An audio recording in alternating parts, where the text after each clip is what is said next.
Hello, ici Paola, j'espère que vous allez bien. Alors je voulais partager avec vous un de mes coups de cœur, en tout cas un des premiers coups de cœur de l'année 2023 pour moi. C'est une série, je l'ai découverte il n'y a pas très longtemps sur Amazon Prime et elle s'appelle Riches. Je vais essayer de vous donner quelques éléments et je vais faire tout ce que je peux pour ne pas spoiler, mais je ne vous promets rien.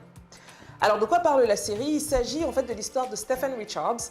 Il est né au Nigeria, a immigré vers le Royaume-Uni et s'y est installé. Et à force de travail, en partant de rien, il a réussi à constituer la première entreprise capillaire, donc on est dans le secteur de la cosmétique, dédiée aux femmes noires au Royaume-Uni. Donc c'est quand même une très grande entreprise, une des marques les plus en vue de Grande-Bretagne et c'est donc une marque qui a été constituée par un homme d'affaires d'origine nigériane. Et c'est là vraiment qu'il y a tout le cœur de l'histoire et de l'intrigue, puisque en tant qu'homme d'affaires, Stephen Richards a une vie professionnelle très mouvementée, mais une vie privée tout aussi mouvementée. Il a eu une femme et des enfants avant de connaître le succès, et il a eu une toute autre famille après avoir connu le succès. Et au moment où il décède, parce que c'est pas vraiment un gros spoiler, on le voit au début de la série, au moment où il décède, eh bien, se pose la question de sa succession. Et la personne qu'il va choisir, en fait, n'est pas celle que tout le monde attend, puisque ce sera sa fille illégitime à qui il va confier les rênes de son entreprise. Donc, vous imaginez déjà tout ce que ça va créer, de problèmes, de drama, Voilà, vous voyez un peu le cadre. Alors, je vous vois déjà venir, vous allez me dire, encore une série où les membres d'une famille se crêpent les chignons à cause de l'argent. Oui, mais pas totalement en fait. Il n'y a pas que ça dans cette série et je vais essayer de vous donner les raisons pour lesquelles il faut absolument que vous la regardiez. Alors mon premier point, c'est que c'est un drama familial, certes, mais ce n'est pas cliché. Je sais que vous avez déjà pu regarder des séries comme Dallas ou toutes celles qui ont suivi après, donc on a déjà l'habitude des guerres intrafamiliales. Si vous ajoutez à cela les racines africaines, c'est vrai que ça aurait pu donner un mélange un peu étrange, mais je trouve qu'au niveau de l'écriture de la série, il y a un très bon équilibre. On a les codes d'une famille aristocrate / bourgeoise britannique et en même temps les racines et les codes culturels africains. Donc je trouve qu'il y a vraiment eu un bon mix à ce niveau-là. Bravo aux équipes qui ont écrit la série. Et par ailleurs, il y a aussi d'autres points sur la famille qui reviennent beaucoup, notamment le rapport au père. C'est le cas notamment pour Nina, le personnage féminin principal, qui a vraiment un besoin de se prouver quelque chose et en même temps, elle a une colère qu'on peut comprendre envers son père. Donc il y a une forme d'ambivalence en fait dans le personnage que j'ai beaucoup aimé. Alors mon deuxième point, c'est vraiment qu'on a beaucoup de séries qui en général parlent de business sans vraiment parler du business. Je ne sais pas si vous voyez ce que je veux dire. C'est qu'on va avoir des séries qui vont avoir pour cadre des grandes entreprises, parfois des cabinets d'avocats, voilà, des multinationales, etc.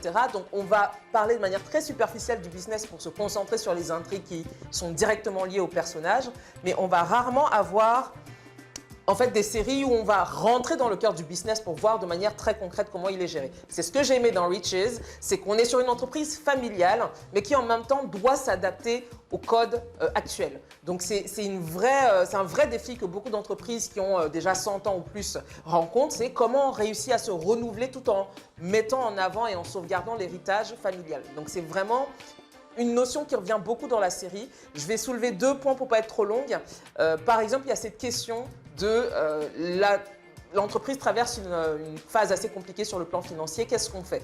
Il y a 2 écoles. Et ça, je suis sûre que si vous travaillez en entreprise, vous savez de quoi je parle. Vous allez avoir l'école conservatrice. En général, c'est les financiers qui vont dire non, la société ne va pas bien, on ne dépense pas, on se concentre sur la vache à lait et on ne dépense pas.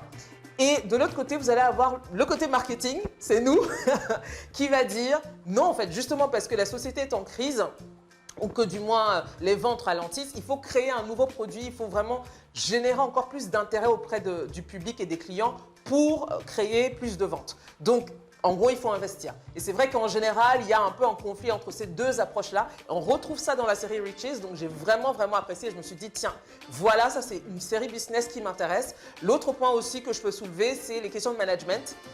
Parce que quand vous venez de reprendre une entreprise, même si l'entreprise est de votre père, vous arrivez quand même dans un contexte assez particulier, on s'interroge sur votre légitimité, etc.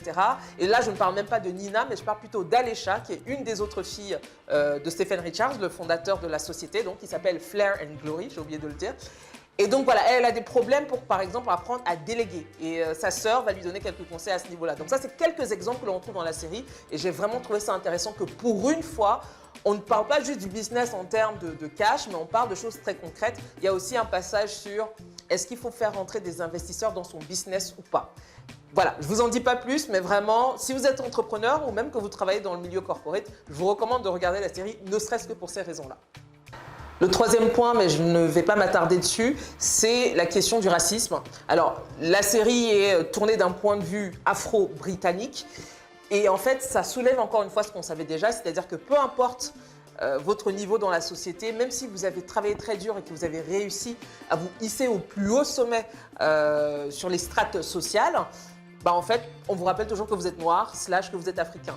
Il y a donc plusieurs exemples comme ça avec le fils, l'héritier qui se fait harceler par la police. On a le cas aussi d'une des héritières, donc qui est en principe fortunée et qui est confondue avec une vendeuse de chaussures.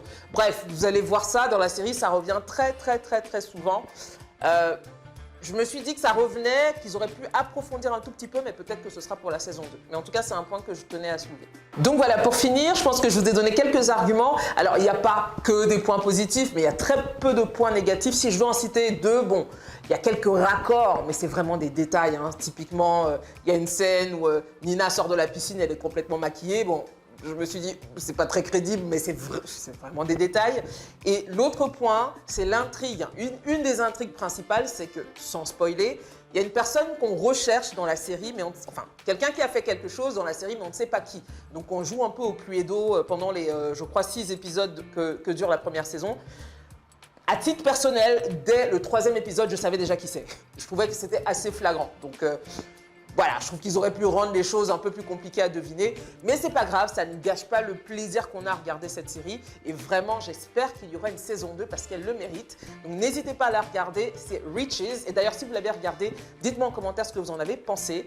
Et je finirai avec un commentaire qui est moins sur la série et un peu plus sur Amazon Prime. Je ne sais pas ce que vous en pensez, mais je trouve, plus le temps passe, qu'en fait, Amazon a un très bon catalogue en fait, de séries. En tout cas, ils ont de très bonnes séries. Mais j'ai l'impression qu'ils ont du mal à savoir les vendre. Ou du moins, qu'ils ont du mal à créer l'engouement et la hype comme le font certains concurrents comme Netflix par exemple. Voilà, je ne sais pas, c'est mon point de vue. Là aussi, dites-moi si vous pensez la même chose. Parce que la prochaine série dont j'aimerais vous parler vient aussi d'Amazon. Voilà, on va s'arrêter là et j'attends vos avis en commentaire. Merci, à plus tard.